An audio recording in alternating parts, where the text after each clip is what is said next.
Bem, boa tarde a todos e todas. Cumprimento o Celso, o Ranieri, o Henrique aqui na mesa. A mim me cabe, na complementação das falas que me antecederam, tratar em específico de uma obra que eu considero clássica e confesso já de antemão a minha predileção por ela no conjunto da obra de Carlos Nelson, sem desmerecimento da genialidade e da riqueza de toda a sua obra. Acho que a exata leitura, ou a mais rica leitura possível de Estruturalismo e Miséria da Razão, cabe compreendê-la como um clássico, ou seja, uma obra que é escrita bem no início dos anos 70 e tendo por objeto uma corrente filosófica que, tal como Celso Frederico colocou, invadiu a academia e a produção cultural no Brasil de tal forma que entorpeceu os intelectuais, vai muito além do seu tempo. Na verdade, nessa obra não encontramos apenas a crítica ao estruturalismo. Ela comporta também críticas que vão fundo em uma produção cultural que é posterior ao estruturalismo e que poderíamos denominar de produção pós-estruturalista e pós-modernista. Eu pretendo falar muito brevemente, isso não está em Estruturalismo e Miséria da Razão, portanto, é de minha inteira responsabilidade, não culpabilizem Carlito por essa primeira digressão que farei, da relação muito brevemente, entre pós-estruturalismo e pós-modernismo, sobretudo enfocando aí a figura de Foucault, que é um dos autores estruturalistas, objeto de uma crítica radicalmente ontológica, marxista de Carlito nesse livro Estruturalismo e Miséria da Razão. Bem, mas vejam, aqui a minha contribuição à luz de Estruturalismo e Miséria da Razão, poder colocar em evidência o que ali está e que permite aos marxistas trazer armas, munições, insumos para a batalha das ideias hoje, contra uma tendência cultural dominante, sobretudo que conquista a hegemonia dos anos 90, de corte pós-moderno. Mas antes de chegar lá, eu queria situar muito brevemente, a partir daquilo que falou o Celso e falou o Ranieri aqui, e muito no sentido da abertura da fala do Celso, Carlito é uma figura de exceção que contribuiu grandemente para a renovação do marxismo, e toda a sua produção de crítica cultural, estética ou filosófica tem pé numa necessidade objetiva e é movida pela militância política. É isso que eu acho que permite a Carlito compreender o que no real aponta como tendência futura e faz com que ele, escrevendo um livro, já enfrentando, mas antevendo também o que o estruturalismo poderia vingar, então ele antecipe muito as munições necessárias para a batalha das ideias hoje, dos marxistas na atualidade. Porque ele acompanha o movimento do real e desse real extrai tendências futuras. Celso Frederico aqui muito bem colocou que Carlito, através desse livro, enfrenta praticamente sozinho a voga estruturalista, um ato heróico, mas com muita competência. É possível dizer, e eu vou tentar falar disso também, na direção que o Henrique muito brevemente indicou, que essa crítica filosófica toda arquitetada, ela é toda fundamentada na estética de Lukács, que já aparece de forma brilhante em literatura e humanismo, né? Então, de certa forma, eu acho que é possível dizer que literatura e humanismo, embora não tenha a mesma densidade ou a mesma desenvoltura de Estruturalismo e Miséria da Razão, é uma obra tão capital quanto Estruturalismo e Miséria da Razão. Creio eu que ali, inclusive no primeiro capítulo, Carlito, já dominando a estética de Lukács, que está assentada numa matriz essencialmente ontológica, tem as ferramentas principais para escrever Estruturalismo e Miséria da Razão. É claro que ele dá um salto nesses 3 anos, mas ele já está com as ferramentas básicas, ele já está com os elementos que vão lhe permitir construir esse clássico. E mais, ele adianta uma tese quando ele está discutindo lá no primeiro capítulo a questão do humanismo e do irracionalismo na produção cultural como um todo, na produção crítica, na crítica estética e na crítica filosófica, né? Então vou falar brevemente disso, mas é possível dizer até um pouquinho mais. Em literatura e humanismo, o livro todo, né, se Estruturalismo e Miséria da Razão, Carlito está enfrentando o estruturalismo, uma racionalidade miserável que se colocou como moda, que penetrou e entorpeceu a intelectualidade brasileira, empobreceu a produção, o debate acadêmico, né, na cultura como um todo, não só na academia. Carlito já está combatendo os efeitos da ditadura do grande capital numa cultura que entre 64 e 68, a despeito do golpe, é hegemonizada por tendências de esquerda. Então, no plano da crítica cultural, Carlito está enfrentando aquilo que teria, dada as condições postas pelo regime autocrático burguês, aquilo que seria a grande moda na produção cultural. Ele não estava enfrentando qualquer coisa, ele estava enfrentando aquilo que ganharia terreno graças àquilo que o regime autocrático burguês fez com a cultura predominantemente hegemonizada por perspectivas de esquerda. Ou seja, se o regime militar não aplacou essa cultura entre 64 e 68, porque ela era fortemente hegemonizada por tendências de esquerda, quer seja no cinema, na literatura, na arte em geral, e até, por que não dizer, também na produção teórica, é aí que se mais traduz livros, né, marxistas. O Capital foi traduzido nesse período, né, vertido para o português. Se a ditadura não conseguiu efetivamente liquidar com essas tendências culturais de esquerda, ela conseguiu isolar essa produção cultural da vida social.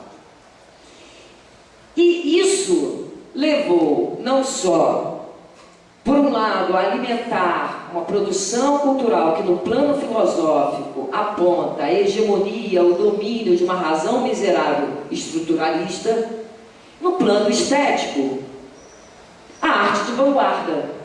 Literatura e humanismo é um combate à arte de vanguarda, que lá já na sua introdução, o livro, ele deixa muito claro que determinados companheiros na época confundem a arte de vanguarda com uma perspectiva crítica à ordem social, né? E por isso ele tem aí a tarefa de resgatar o realismo de Lukács, para mostrar que nem o danovismo, que é a descrição, né, empobrecedora do real na arte, não é o realismo, não há dialética aí, não há processualidade, mas também não é a arte de vanguarda, a arte racional e liberal. Então, esses 2 livros, que são livros que compõem o essencial da crítica literária e filosófica de Lukács, que já aparece amadurecida em 1972, com o Estruturalismo e Miséria da Razão, quando ele constrói essa grande obra, uma grande obra que perdura,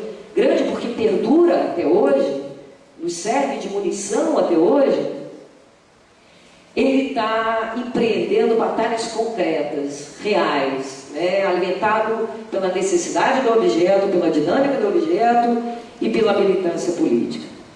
Bem, eu dizia aqui que o específico que me cabe nessa mesa é tratar de uma obra do Carlito, obra que considero uma obra capital, uma obra clássica, porque nela encontramos não só uma crítica ao objeto que lá se expressa, né, da crítica, a corrente estruturalista, que era moda na época, mas também fartos insumos para uma crítica profunda, aquilo que virá depois, e que passa a entorpecer também a intelectualidade, e que denominamos de cultura pós-moderna.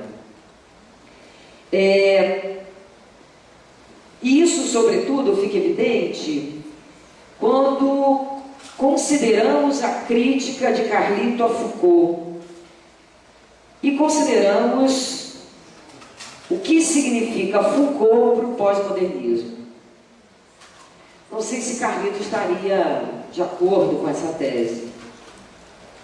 Talvez em parte, mas acredito eu que não inteiramente.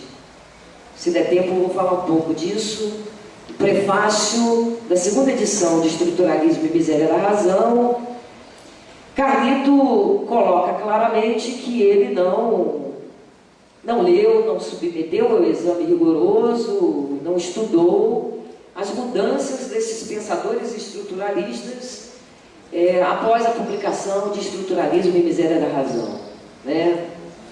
Ficou nos devendo, como nos disse Celso, uma atualização. Com certeza seria uma atualização brilhante. O esforço que podemos fazer é tentar atualizá-lo, mas isso não quer dizer que ele concorde inteiramente com a atualidade que damos a partir da leitura que fazemos da sua obra. Bem, mas eu acho que é possível, é legítimo, à luz de Estruturalismo e Miséria da Razão, considerar Foucault um autor proto-pós-moderno. Foucault é um autor que transitou ao longo da sua produção intelectual do estruturalismo ao pós-estruturalismo. Pós-estruturalismo que, de uma maneira geral, pode ser entendido como uma antessala ao pós-modernismo. E em Foucault, olhando o inteiro Foucault, e não o Foucault de cada etapa, de cada fase, porque o Foucault tem a marca constante de mudanças abruptas, de escolhas referenciais teóricos, metodológicos diferenciados, proposições de temas os mais variados. Foucault aparece, em geral, inclusive para aqueles que o estudam, como a encarnação de uma metamorfose ambulante, impossível de ser decifrada, porque não se trata de um pensador uno, mas um pensador que tem pelo menos 3 fases. Uma que é aquela primeira dos anos 60, sobre a qual ele se debruça sobre o saber, é a fase da sua arqueologia. Um dos seus principais livros nessa fase é a História da Loucura. Uma segunda que se segue nos anos 70, imediatamente após 1968, quando Foucault, abandonando ou aparentemente abandonando o saber, se debruça agora sobre um outro objeto, não se interessa mais sobre a arqueologia e agora tenta fundar uma genealogia do poder. Essa fase é a fase de História da Sexualidade 1 e 2, de textos traduzidos para o português e condensados para uma coletânea intitulada Microfísica do Poder. E Foucault chega aos anos 80, ingressa numa terceira fase, onde parece inaugurar uma ruptura total com a sua primeira e segunda fase, porque passa a retomar o sujeito, a ética, temas que na sua primeira fase eram temas execrados na sua produção. É a fase que os seus estudiosos estudarão como a fase da ética, do cuidado de si, do governo de si. Esse Foucault mutante, em geral, é analisado autonomizando as suas partes. Se empreendemos uma leitura outra de Foucault, do inteiro Foucault, considerando as suas mudanças, mas a coerência e a constância nas suas mudanças, é possível notar que Foucault muda para parar as arestas de um projeto teórico-político. Ele tem um projeto teórico-político. E, ao mesmo tempo, acompanhar o movimento do real. Foucault passa a se interessar pela política depois de 1968, de forma clara, e se envolve com a luta política, a luta dos presos políticos, consequência de maio de 68, né? Onde a dura repressão, as manifestações de 68 levaram segmentos expressivos da esquerda para a prisão.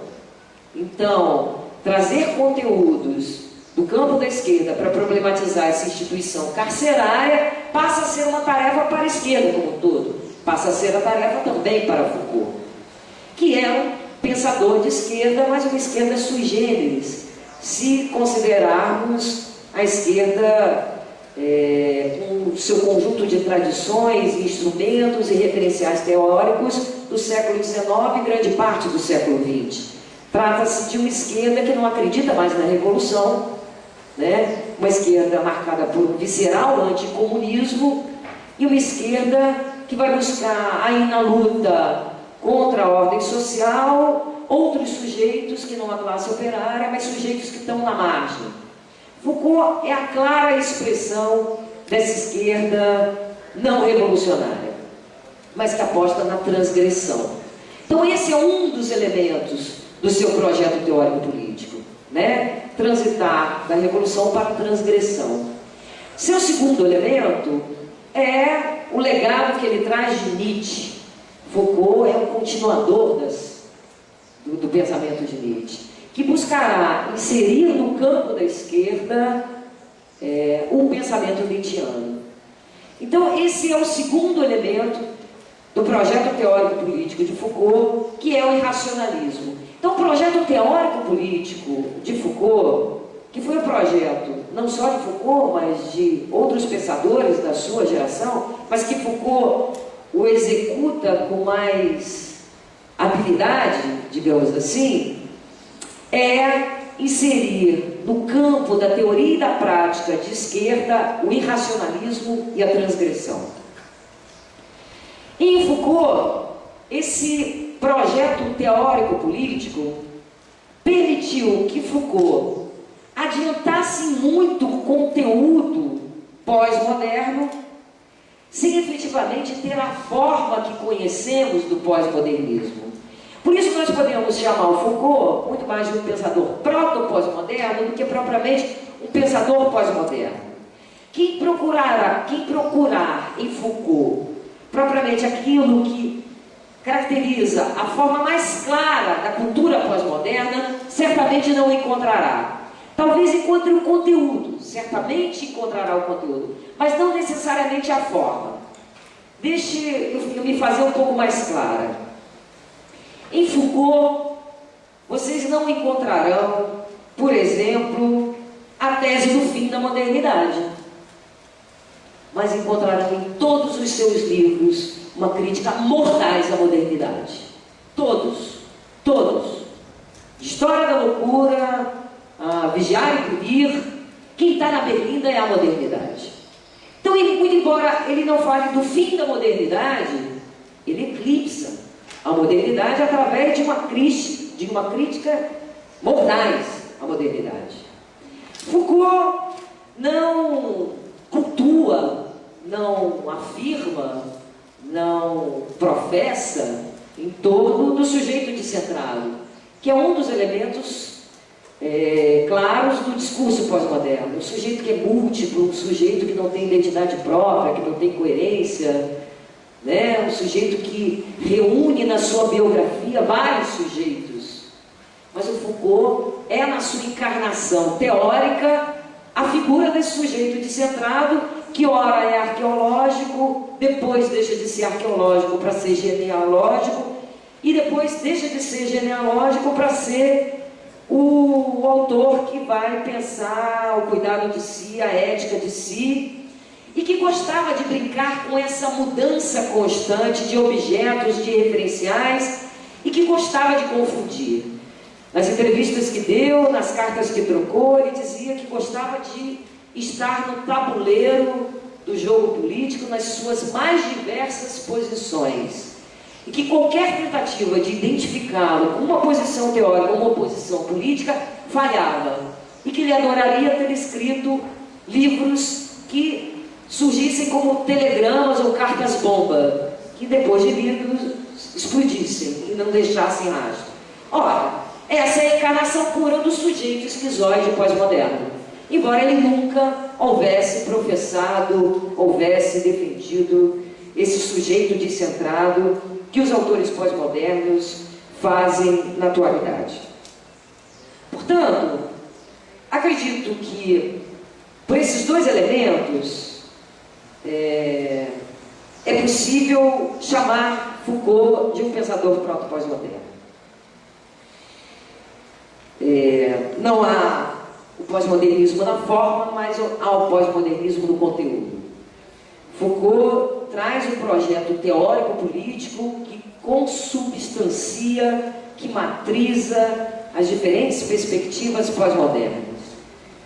Elas são irracionalistas, mesmo naquele pós-modernismo de esquerda, como Boaventura de Sousa Santos, portanto, abrem uma clara oposição e levam ao abandono, à rejeição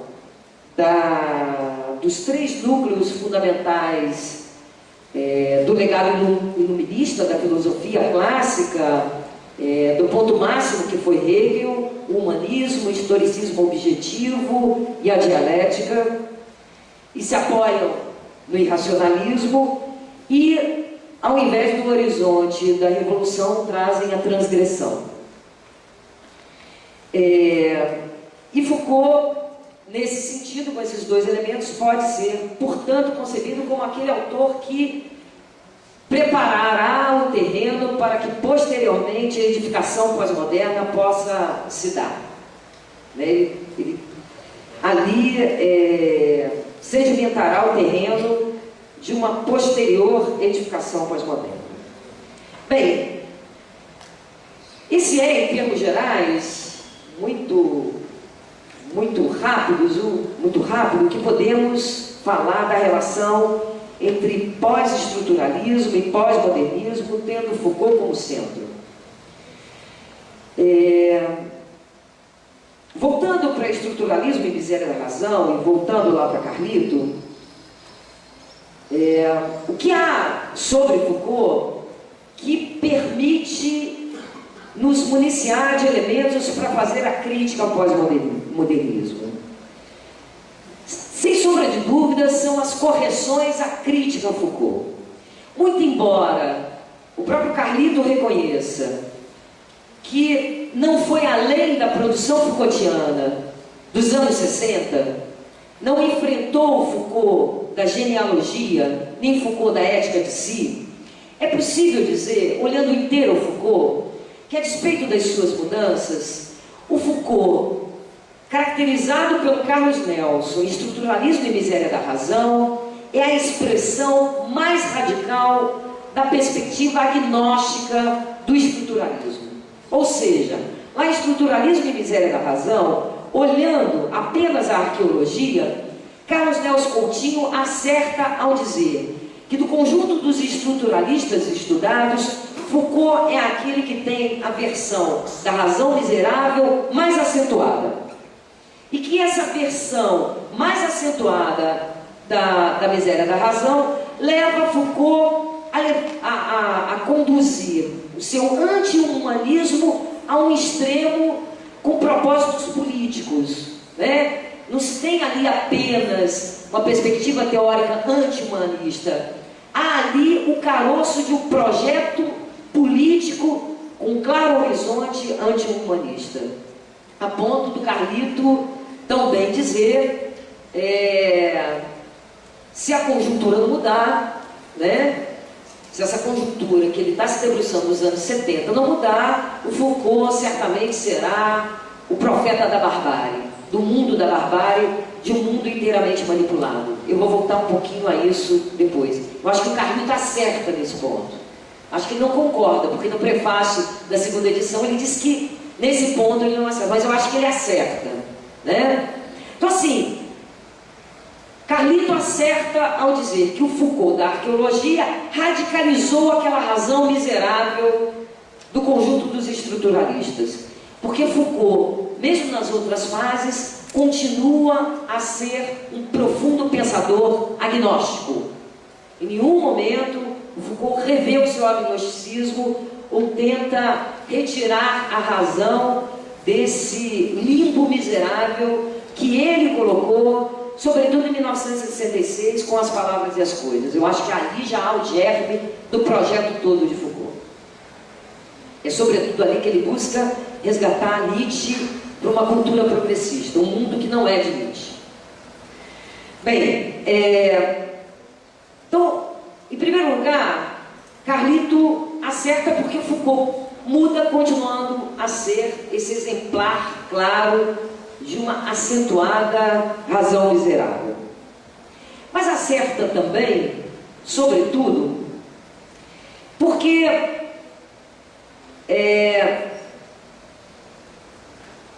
em Estruturalismo e Miséria da Razão, Carlito já havia incorporado o que há de mais substancial do Lukács Maduro. O que eu estou querendo dizer aqui? Bem, se por um lado Foucault é aquele autor estruturalista que vira pós-estruturalista, que é a antessala do pós-modernismo, encontramos em Estruturalismo e Miséria da Razão elementos para entender o pós-modernismo, porque o Foucault dos anos 60 contém uma razão miserável, assim como o Foucault dos anos 70 e o Foucault dos anos 80.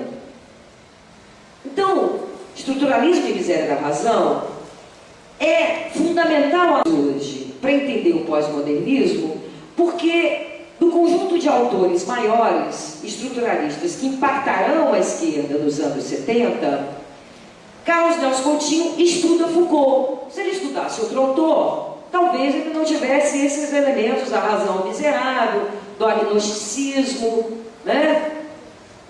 Mas Carlos Nelson só chega a esse acerto porque, sem sombra de dúvida, ele incorporou o que há de mais rico em Lukács.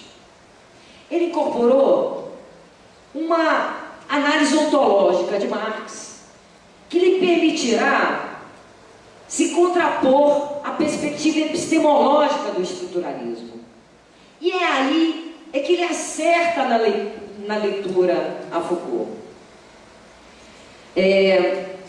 Eu dizia, livro tão importante quanto o Estruturalismo e Miséria da Razão, embora não com a mesma densidade, é literatura e humanismo. Em literatura e humanismo, tal como Ranieri acentuou, a arte é concebida como uma forma de conhecimento. E o conhecimento, na perspectiva ontológica de Lukács, nada mais é do que o reflexo da realidade. Então, para a perspectiva ontológica, há um primado da realidade, primado do ser. Para os estruturalistas, pós-estruturalistas e pós-modernos, o primado não é o primado do ser. Então, Carlito já havia compreendido esse primado do ser, o primado da objetividade, havia compreendido que o conhecimento é o reflexo, no plano das ideias, do movimento do real, não o reflexo mecânico, mas o reflexo dialético, o reflexo do ser também em seu devir, em sua negação, em sua contradição, em sua processualidade, desde literatura e humanismo. E foi isso que permitiu, notem cá, enfrentar algo que Lukács efetivamente só enfrentará depois de destruição da razão. E que Carlito, trocando cartas com Lukács entre 63 a 70, acho que é mais ou menos esse período, recolherá algumas indicações. Então, Na estética, o grande mestre já havia desenvolvido os fundamentos da ontologia, embora não houvesse escrito a ontologia, e Carlito, é só na ontologia que o mestre tratará do neopositivismo, porque o grande embate de Lukács durante um grande período foi contra as formas irracionalistas, a destruição da razão, e a obra de Carlito trata de forma profunda aquilo que o seu grande mestre até então não havia enfrentado de forma sistemática. Havia lhe dado indícios em cartas e entrevistas.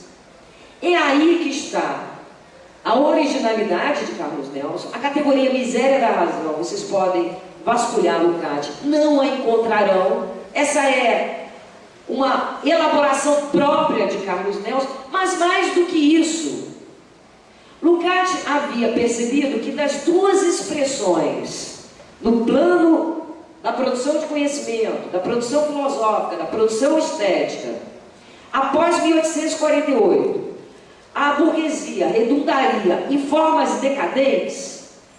Lukács havia esgotado uma forma, a destruição da razão.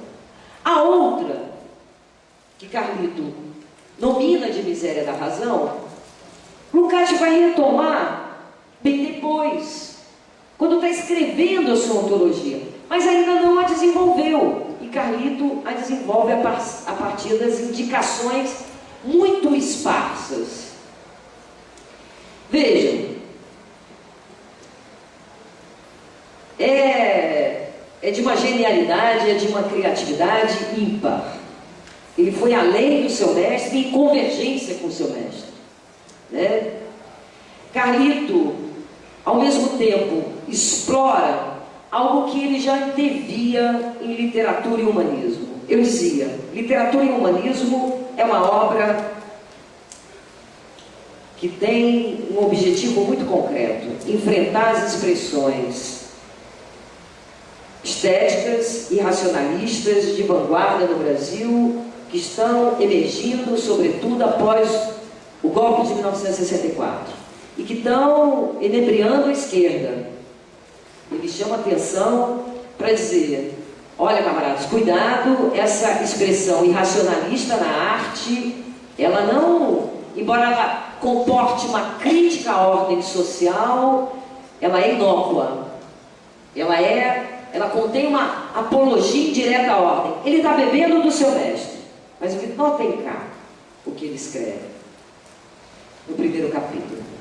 Em épocas de agudização da instabilidade, há uma tendência para o aparecimento de obras que expressam apenas a angústia subjetiva de seus autores.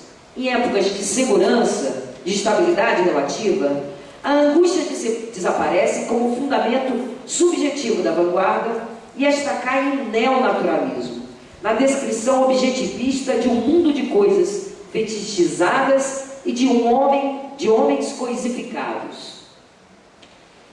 Literatura e humanismo está falando da expressão da angústia, é o irracionalismo que está enfrentando.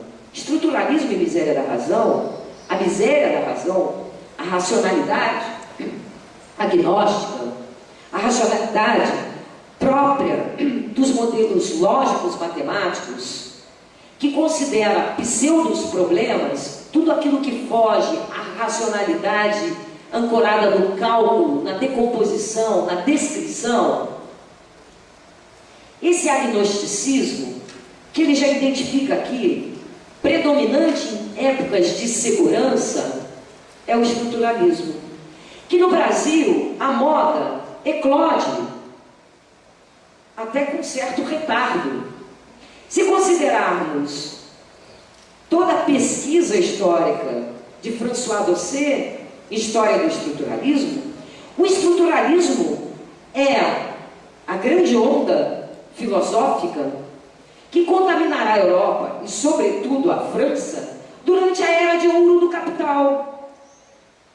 Então, notem cá, ele já aqui, em 1967, adianta a outra cabeça de Janus, a outra forma decadente da produção burguesa, a miséria da razão, que ele escreverá nos anos 70, laborando, formulando, forjando uma categoria que não está em seu mestre, enfrentando-a de forma sistemática, sendo que isso aparecerá na ontologia posteriormente de Lukács, né?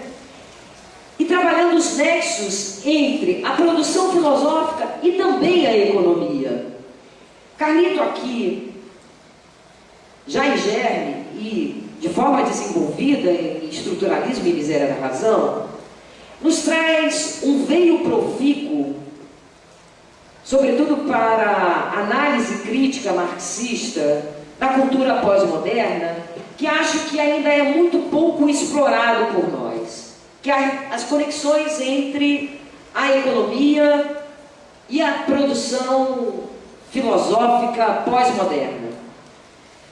Jameson inaugura isso com a tese, né, do pós-modernismo como a cultura própria do capitalismo tardio, mas eu acho que faltam elementos de uma maior compreensão de Mandel para poder entender melhor por que predomina essa cultura pós-moderna, sobretudo hegemonizando as ciências humanas e sociais nos anos 90, mas ela já emerge nos anos 70.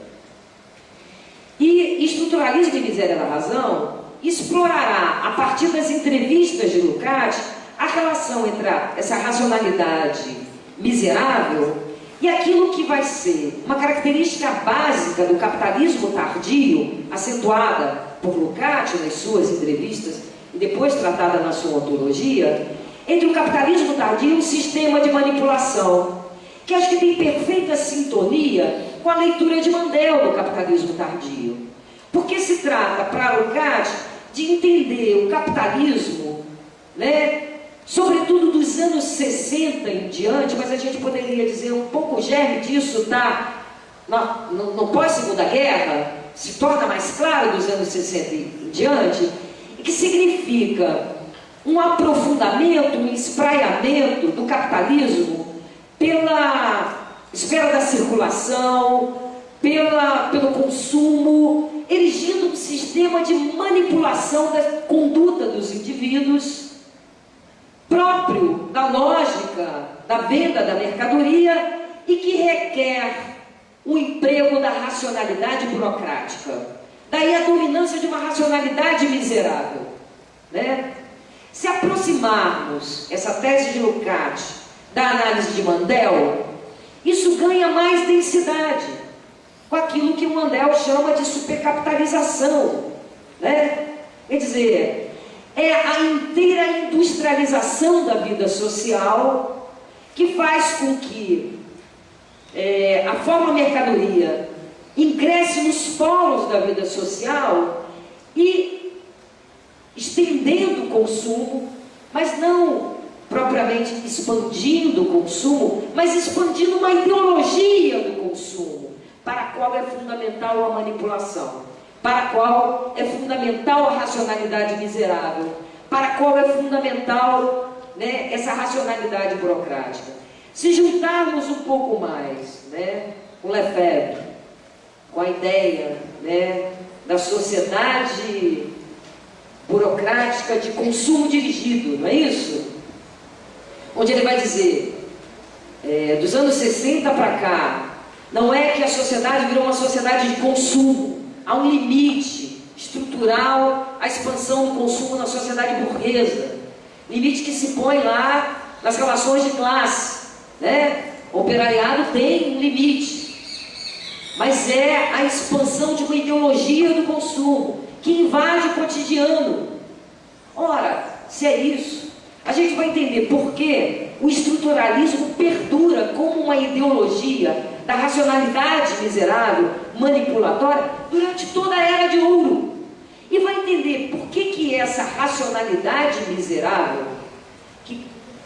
que é, na expressão de Hegel, né, na leitura de Carlos Nelson, a partir de Lukács, e remontando lá a Hegel, muito próxima da intelecção, do entendimento, é uma forma de racionalidade empobrecida, não é a razão dialética.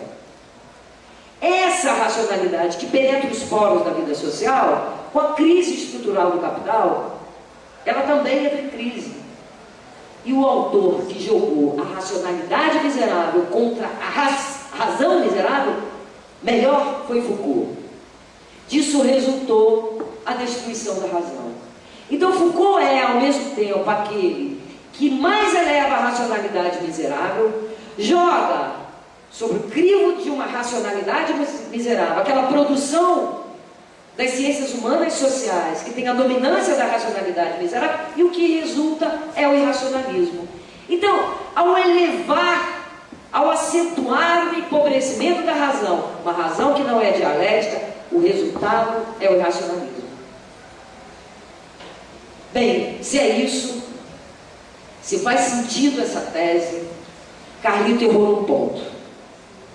Errou ao desconsiderar que a sua profecia do Foucault como profeta da barbárie estava equivocada. Está perfeitamente correto. O Foucault é um autor fundamental, creio eu. Isso aí pode ser polêmico, acredito que o próprio Carlito polemizaria. É um autor fundamental de uma terceira etapa da decadência ideológica da burguesia. Terceira etapa que começa com o estruturalismo, avança para o pós-estruturalismo e chega ao pós-modernismo. Entender essa terceira fase da decadência ideológica da burguesia requer entender Foucault à luz de Carlos Nelson, à luz de uma rigorosa, primorosa análise ontológica marxista da racionalidade miserável Foucaultiana. Bem, é isso e vamos para o debate.